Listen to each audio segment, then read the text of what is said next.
Hello everyone, welcome to our YouTube channel.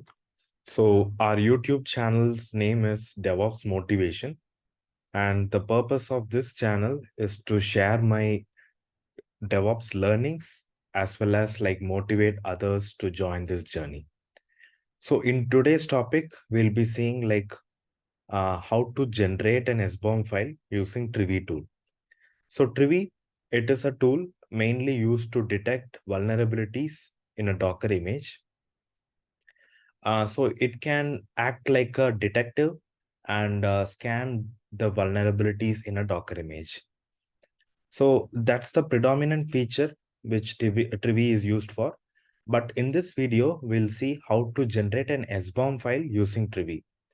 So SBOM is nothing but software bill of materials, and it will be like listing all the software components and versions that are part of the Docker image. So this will ensure the transparency and accountability in the software composition. So you can imagine it like a list of software ingredients that is used to make a recipe. So here the list of ingredients will be the SBOM file and the recipe is going to be the Docker image. So why is it important? So it we'll be having a track of all the packages that are installed as part of the Docker image.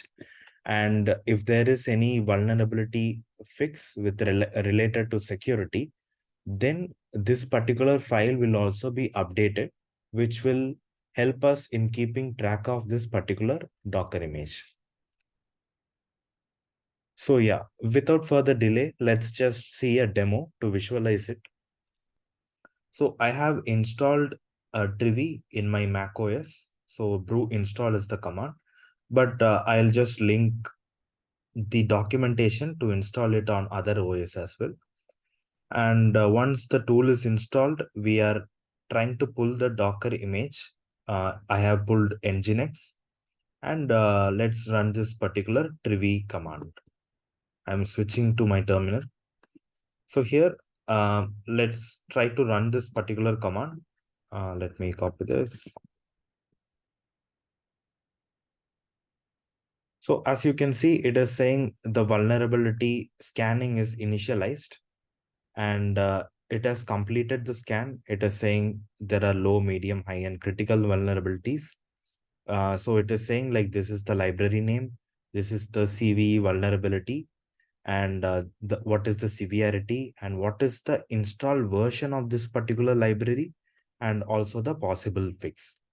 So this being the main feature, it is used for vulnerability scanning.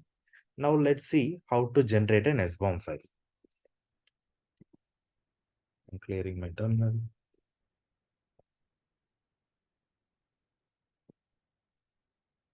So this is our command to generate the SBOM. So we are giving Trivy image. Format is going to be SPDX JSON.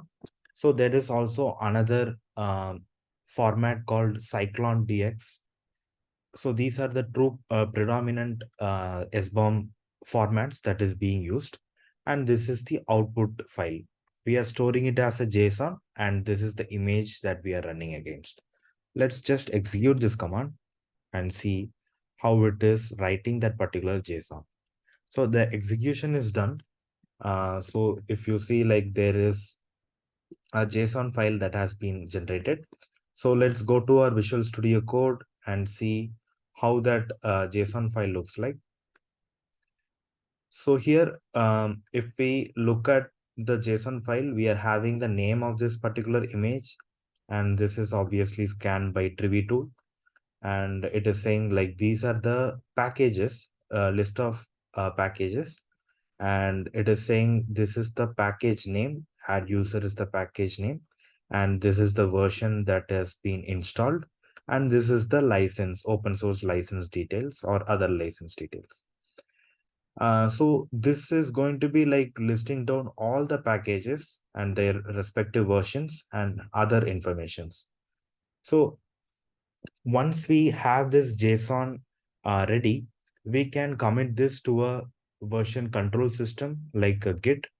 And then whenever this particular Docker image, that is Nginx, Docker image is being updated, we are going to automatically update the package list as well, so that there will be a track, we'll be keeping a track of it in case of anything changes. This will be super useful whenever like a user is updating the image, so that he can keep a track of what is changing in that image. So this is the main usage of SBOM file. Now let's go back to our documentation. Yeah. So this is how we have created the JSON, and a few links which I would like to share is, this is the Trivy repository in GitHub. So they have mentioned like what are the different usage of this tool, and then what are the different installation mechanisms, and also like how to execute these commands. So this is a useful repository which you can see. And I have also documented the steps here, so that like you can execute in your machine, and also the useful links. So yeah, that's it for today's video. I hope it is useful for you. If you like my content, just click on the subscribe button, and also like enable the notifications for further video information. Thank you and have a good day.